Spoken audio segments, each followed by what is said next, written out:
3분의 2니 그 맨네이타 바 비피 바이 바 안녕하세요. 솜 주무리앱수어 바ថ្ងៃនេះ រីករាយ ជួប គ្នា សាជា ថ្មី ជាមួយ នឹង ពាក្យ ភុន វិញ ម្ដង ពាក្យ ភុន ក្នុង ភាសា កូរ៉េ មាន ន័យ ច្រើន មែនទែន ប៉ុន្តែ ថ្ងៃ នេះ ខ្ញុំ សូម បង្ហាញ ជូន 3 អត្ថន័យ នៃ ពាក្យ ភុន ដែល ឧស្សាហ៍ ប្រើ នៅ ក្នុង ជីវភាព រស់ នៅ ប្រចាំ ថ្ងៃ តើ 3 អត្ថន័យ ទាំង នោះ មាន ន័យ ដូចម្ដេច ខ្លះ បាទ ឥឡូវ សូម មើល ប្រយោគ ទី 1 ជាមួយ គ្នា តែ ម្ដង 지금은 오후 4시 15분이에요. បាទ បើ យើង មើល នៅ ក្នុង ប្រយោគ នេះ ឃើញ មាន ពាក្យ ភុន គឺ ពាក្យ ពណ៌ ក្រហម ដែល ខ្ញុំ សរសេរ នៅ ខាង ដើម នេះ ភុន ភុន នៅ ទី នេះ គឺ យើង ប្រែ ថា នាទី ដោយ សារ ប្រើ ជាមួយ នឹង ម៉ោង 4시 15분 បាទ 지금은 ឥឡូវ 이에요 គឺ ម៉ោង 4:15 នាទី រសៀល បាទ អូហ៊ូ ទី នេះ ប្រែ ថា រសៀល ឬ ក្នុង ភាសា អង់គ្លេស គេ ប្រើ PM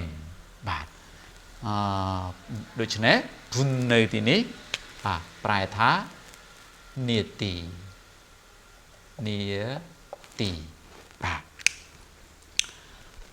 아까 어떤 분이 찾아오셨어요.បាទ 아까 មុន នេះ បន្តិច ឬ ក៏ មួយ ស្របក់ មុន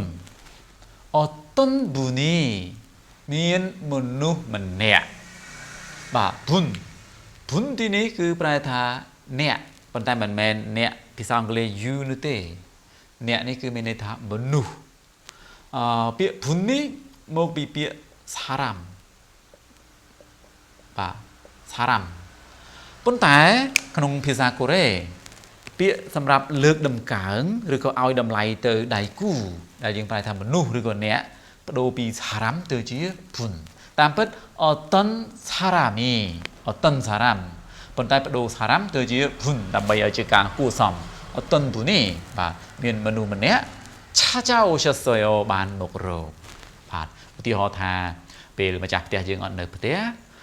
ស្រាប់តែ មាន នរណា ម្នាក់ គាត់ បាន មករក ម្ចាស់ ផ្ទះ ប៉ុន្តែ យើង អត់ ដឹង ថា ជា នរណា អញ្ចឹង យើង បាន យើង ប្រាប់ ទៅ ម្ចាស់ ផ្ទះ ថា 아까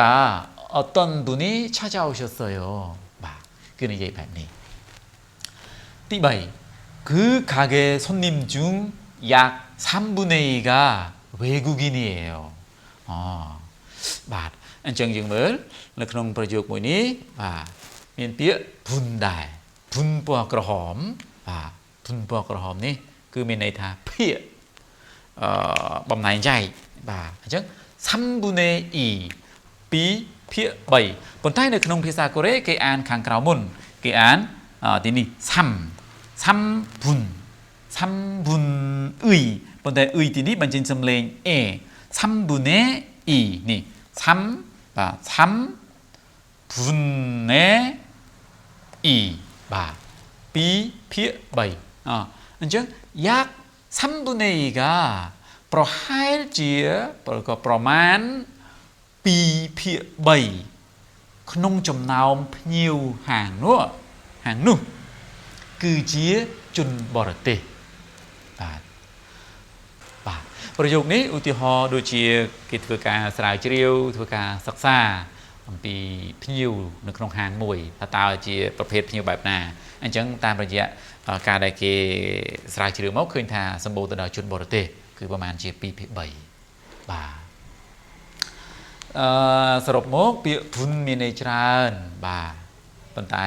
យើង អាច ស្វែងយល់ បាន តាម រយៈ ឧទាហរណ៍ នៅ ក្នុង clear ថា តើ ពាក្យ នោះ ត្រូវ ប្រែ ដោយ របៀប ណា បាទ បាទ ប្រសិន បើ បងប្អូន ពេញ ចិត្ត ឬ ក៏ ចង់ បាន មេរៀន ល្អៗ សូម ជួយ ចុច like follow រួច ចែករំលែក បន្ត ផង 자, 이 영상이 유익했다면 좋아요와 구독 부탁드리고 공유 눌러주시기 바랍니다. 스모꾼 감사합니다.